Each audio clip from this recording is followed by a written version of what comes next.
장례식은 이미 끝났습니다. 사람들은 모두 돌아갔고 집안에는 국화 냄새만 남아 있었습니다. 그때 식탁 위에 봉투 하나가 놓여 있었습니다. 이름도 없고 열린 흔적도 없었습니다.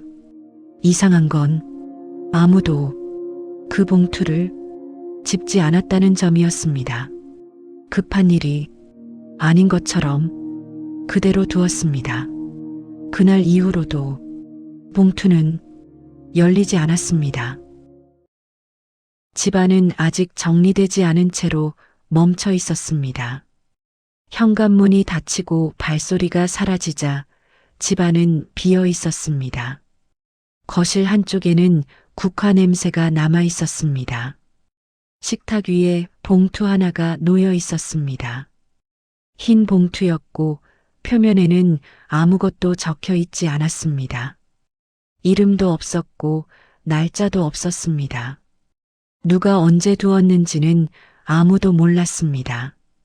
봉투는 식탁 한가운데가 아니라 끝쪽에 놓여 있었습니다. 누군가 치우려다 그대로 둔 자리였습니다. 오후 햇빛이 창문 사이로 들어왔습니다. 불은 켜지지 않았고 집안은 어두웠습니다.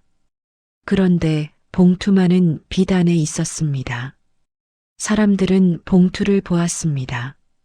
잠시 시선을 두었다가 다시 돌렸습니다.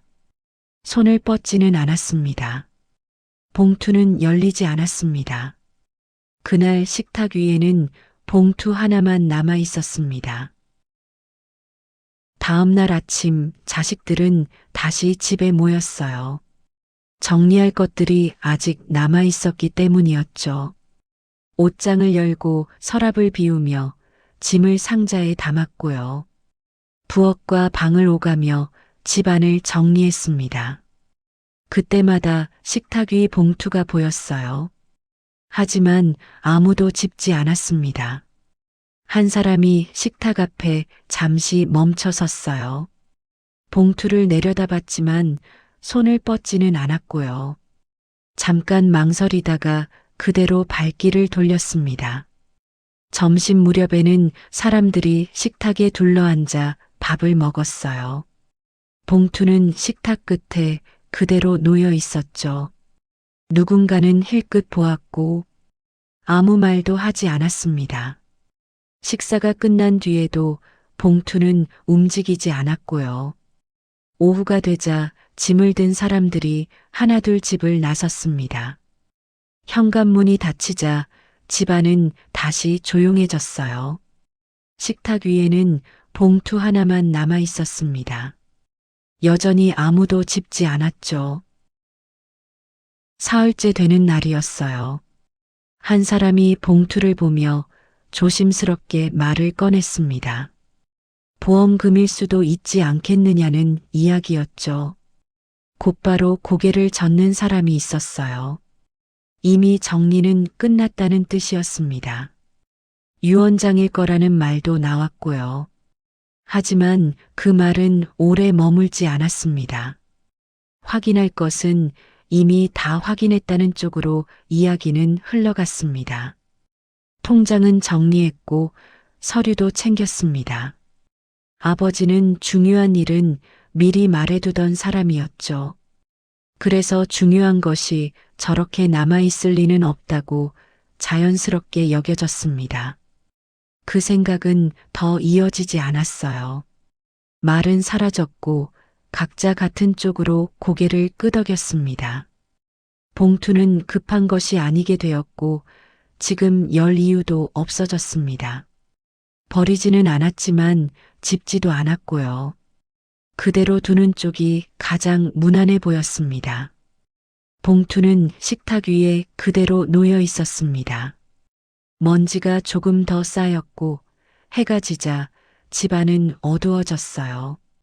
불은 켜지지 않았고 봉투는 이름도 설명도 없이 그 자리에 남아 있었습니다. 그렇게 또 하루가 지나갔습니다. 며칠이 흘렀습니다. 집은 점점 비어갔어요. 정리되던 물건들은 사라졌고 상자들만 남아 있었습니다. 사람들은 각자 돌아갔죠. 식탁은 더 이상 사용되지 않았습니다. 의자는 밀려 있었고 불은 켜지지 않았어요. 하지만 봉투는 그대로였습니다. 식탁 위 같은 자리에 놓여 있었죠. 먼지가 조금씩 쌓였습니다. 낮에는 빛이 들어왔고 밤에는 어둠이 내려앉았어요. 집안은 점점 더 조용해졌습니다. 냉장고 소리만 가끔 들렸고요. 시간은 앞으로 갔지만 상황은 움직이지 않았습니다. 봉투는 여전히 식탁 위에 놓여 있었습니다.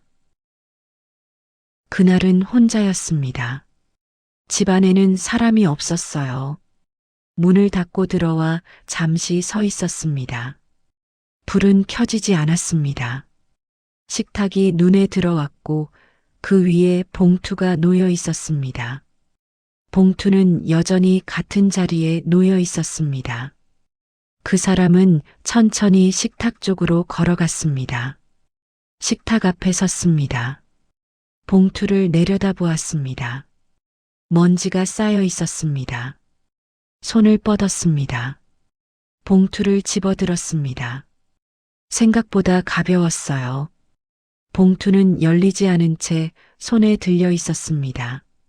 그 사람은 그대로 서 있었습니다. 아직 아무것도 하지 않았습니다. 봉투 안을 들여다보았습니다. 돈은 없었습니다. 서류도 없었어요. 보험 증서도 아니었고 통장 사본도 아니었습니다. 안에는 접힌 종이 한 장이 들어 있었습니다. 그게 전부였죠. 그 사람은 종이를 꺼냈습니다. 손글씨였습니다. 아버지의 글씨였어요. 날짜가 적혀 있었습니다. 최근의 날짜는 아니었습니다. 장례를 앞둔 시기도 아니었고요. 그보다 훨씬 이전이었습니다. 내용은 길지 않았습니다. 설명도 없었고 이유도 적혀 있지 않았어요. 종이에는 선택 하나만 남아 있었습니다. 그 사람은 종이를 다시 접었습니다. 그리고 아무 말도 하지 않았습니다. 그 사람은 종이를 다시 들었습니다. 글씨를 천천히 따라 읽었습니다. 문장은 짧았습니다. 설명은 없었습니다. 아버지는 이미 선택을 끝낸 상태였습니다. 결정은 말보다 먼저였습니다. 종이에는 부탁도 없었고 질문도 없었습니다. 동의를 구하는 문장도 없었습니다. 아버지는 설명하지 않았습니다. 설명을 하면 말이 이어질 것을 알고 있었기 때문입니다. 말은 질문을 부르고 질문은 붙잡는 손을 만들기 때문입니다. 아버지는 붙잡히지 않기를 원했습니다. 그래서 아무 말도 하지 않았습니다. 봉투에 남긴 것은 누군가에게 전하려는 마음이 아니었습니다. 이미 끝낸 선택을 스스로 정리해 둔 기록이었습니다. 그래서 전달되지 않았고 설명도 없었습니다. 그 사람은 봉투를 다시 식탁 위에 놓았습니다. 천천히 내려놓았습니다. 봉투는 원래 있던 자리로 돌아갔습니다. 아무 말도 하지 않았습니다. 봉투는 누구에게도 전달되지 않았습니다. 설명도 남기지 않았습니다. 아버지가 남긴 것은 말이 아니었습니다. 선택이었습니다. 말하지 않아서 남은 것이 아니라 이미 끝냈기 때문에 남아있던 것이었습니다. 그 사람은 잠시 서 있다가 자리를 떠났습니다. 불은 켜지지 않았습니다. 집은 다시 조용해졌습니다. 식탁 위에는 봉투 하나만 남아 있었습니다. 극적 반전은 말하지 않았기 때문에가 아니라 끝냈기 때문에 남은 선택을 기록합니다.